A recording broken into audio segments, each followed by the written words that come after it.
Orang-orang mengatakan bahwa pada malam pertama Al-Halaj dipenjarakan, para penjaga mendatangi kamar tahanannya, tetapi mereka tidak menemukan Al-Halaj. Seluruh penjara mereka geledah, namun tetap sia-sia saja. Pada malam kedua, betapapun mereka mencari, mereka tidak menemukan Al-Halaj dan kamar tahanannya. Pada malam ketiga, barulah mereka dapat menemukan Al-Halaj di dalam kamarnya. Para penjaga bertanya kepada Al-Halaj, "Di manakah engkau pada malam pertama?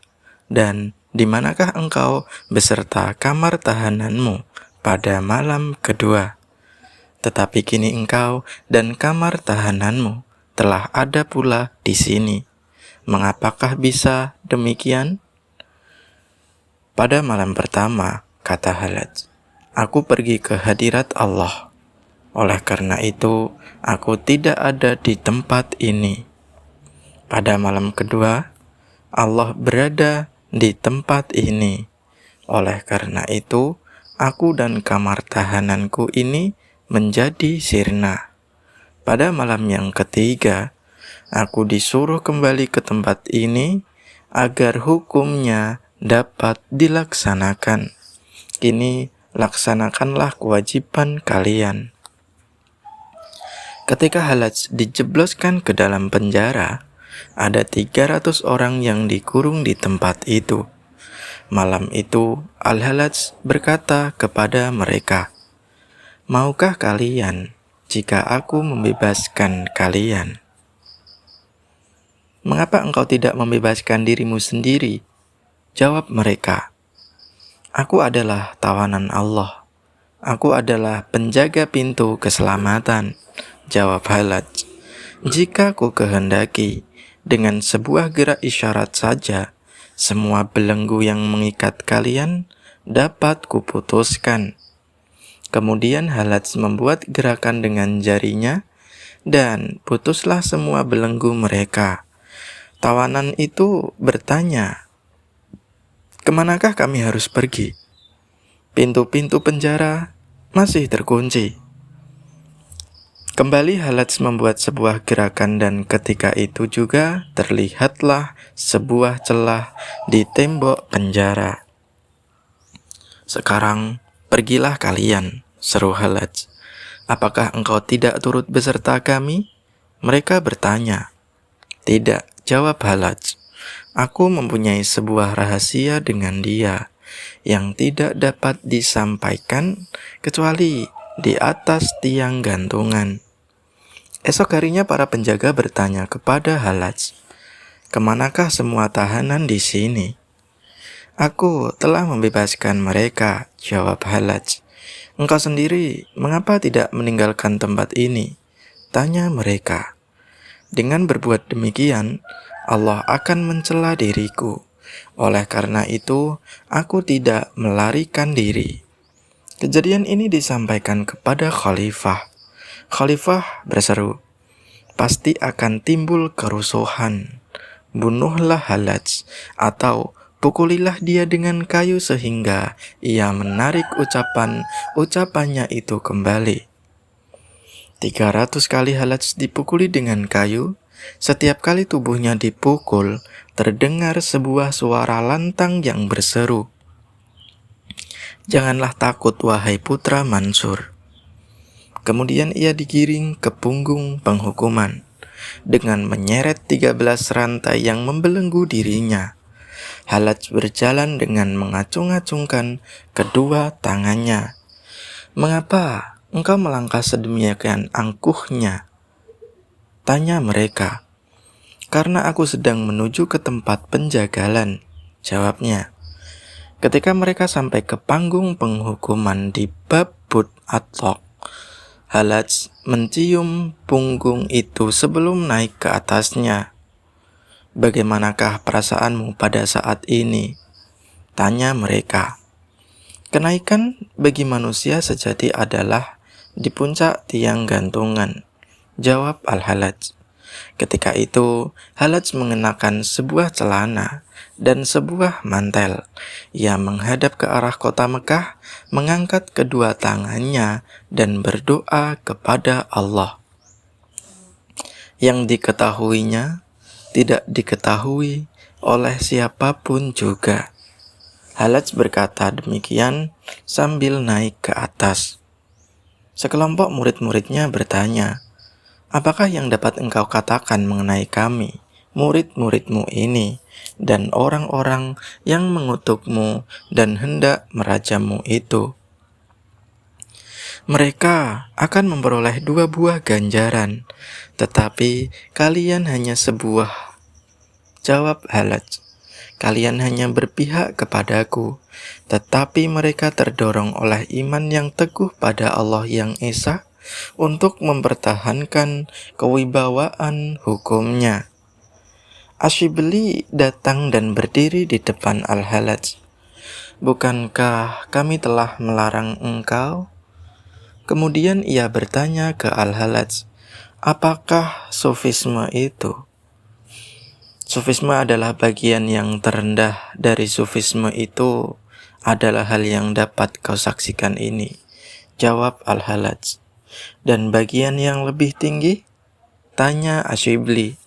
"Bagian itu takkan terjangkau olehmu," jawab Halaj. Kemudian semua penonton mulai melempari Halaj dengan batu. Agar sesuai dengan perbuatan orang ramai, Asyibli melontarkan sekepal tanah dan Al-Halaj mengeluh. "Engkau tidak mengeluh ketika tubuhmu dilempari batu?" Orang-orang bertanya kepadanya, tetapi mengeluh karena sekepal tanah. "Karena orang-orang yang merajamku dengan batu tidak menyadari perbuatan mereka. Mereka dapat dimaafkan. Tetapi tanah yang dilemparkan ke tubuh ini sungguh menyakitkan, karena ia tahu bahwa seharusnya ia tidak melakukan hal tersebut." Kemudian kedua tangan Al-Halaj dipotong, tetapi ia malah tertawa. "Mengapa engkau tertawa?" orang-orang bertanya padanya. "Memotong tangan seseorang yang terbelenggu adalah gampang," jawab Halaj. "Seorang manusia sejati adalah seorang yang memotong tangan yang memindahkan mahkota aspirasi dari atas tahta." Kemudian kedua kakinya dipotong. Al-Halaj malah tersenyum. "Dengan kedua kaki ini, aku berjalan di atas bumi," ia berkata. "Aku masih mempunyai 2 buah kaki yang lain, yakni 2 buah kaki yang pada saat ini sedang berjalan menuju surga. Jika kalian sanggup, putuskanlah kedua kaki itu." Kemudian kedua tangannya yang bunting itu diusapkannya ke mukanya, sehingga muka dan lengannya basah oleh darah. "Mengapa engkau berbuat demikian?" orang-orang bertanya. "Telah banyak darahku yang bertumpah. Aku menyadari tentulah wajahku telah berbuat pucat, dan kalian akan menyangka bahwa kepucatan itu karena aku ketakutan. Maka aku sapukan darah ke wajah ini supaya tampak segar di mata kalian. Pupur para pahlawan adalah darah mereka sendiri. Tetapi mengapakah engkau membasahi lenganmu dengan darah pula?" "Aku bersuci." "Bersuci untuk sholat apa?" "Jika seseorang hendak sholat sunnah 2 rakaat karena cinta pada Allah," jawab Halaj, "bersucinya tidak cukup sempurna jika tidak menggunakan darah." Kemudian kedua biji matanya dicongkel. Orang ramai gembar, sebagian menangis, dan sebagiannya lagi terus melemparinya dengan batu. Ketika lidahnya hendak dipotong, barulah Halaj memohon, "Bersabarlah sebentar. Berilah aku kesempatan untuk mengucapkan sepatah 2 patah kata." Kemudian dengan wajah menengadah ke atas, Halaj berseru, "Ya Allah, janganlah engkau usir mereka di akhirat nanti. karena mereka telah menganiaya aku, demi engkau juga. Dan janganlah engkau cegah mereka untuk menikmati kebahagiaan ini. Segala puji bagi Allah, karena mereka telah memotong kedua kakiku yang sedang berjalan di atas jalanmu. Dan apabila mereka memenggal kepala ini, berarti mereka telah mengangkatkan kepalaku ke atas tiang gantungan untuk merenungi kebesaranmu. Kemudian telinga dan hidungnya dipotong. Pada saat itu muncullah seorang wanita tua yang sedang membawa kendi. Melihat keadaan Halats itu, si wanita berseru, "Mampuslah dia, apakah hak si pencuci bulu domba ini untuk berbicara mengenai Allah?" Kata-kata terakhir yang diucapkan Halats adalah, "Cinta kepada Yang Maha Esa adalah melebur ke dalam Yang Esa." Kemudian disenandungkannya ayat berikut. Orang-orang yang tidak mempercayainya ingin segera mendapatkannya, tetapi orang yang mempercayainya takut kepadanya, sedang mereka mengetahui kebenarannya. Itulah ucapan yang terakhir. Kemudian mereka memotong lidahnya. Ketika tiba saatnya sholat, barulah mereka memenggal kepala Al-Halats. Ketika dipenggal itu, Halats masih tampak tersenyum. Sesaat kemudian ia pun mati. Orang ramai menjadi gembar. Halats setelah membawa bola takdir ke padang kepasrahan, dan dari setiap anggota tubuhnya terdengar kata-kata, "Akulah yang hak."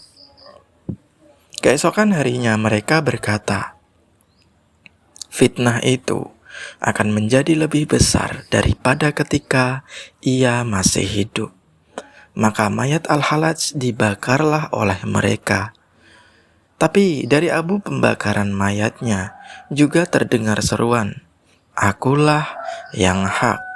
Bahkan ketika bagian-bagian tubuhnya dipotong, setiap tetes darahnya membentuk perkataan Allah. Mereka menjadi bingung dan membuang abu itu ke sungai Tigris. Ketika abunya mengambang di permukaan air, dari abu itu terdengar ucapan, "Akulah yang hak." Ketika ia masih hidup, Halats pernah berkata, "Apabila mereka membuang abu pembakaran mayatku ke sungai Tigris, maka kota Baghdad akan terancam air bah. Taruhlah jubahku di tepi sungai, supaya Baghdad tidak binasa." Seorang hamba, setelah menyaksikan betapa air sungai mulai menggelora, segera mengambil jubah tuannya dan menaruh jubah itu di pinggir sungai Tigris. Air sungai mereda kembali dan abu-abu itu tidak bersuara lagi. Kemudian orang-orang mengumpulkan abu-abunya, kemudian menguburkannya. Bersumber dari kitab Tadhkiratul Aulia karya Fariduddin Attar.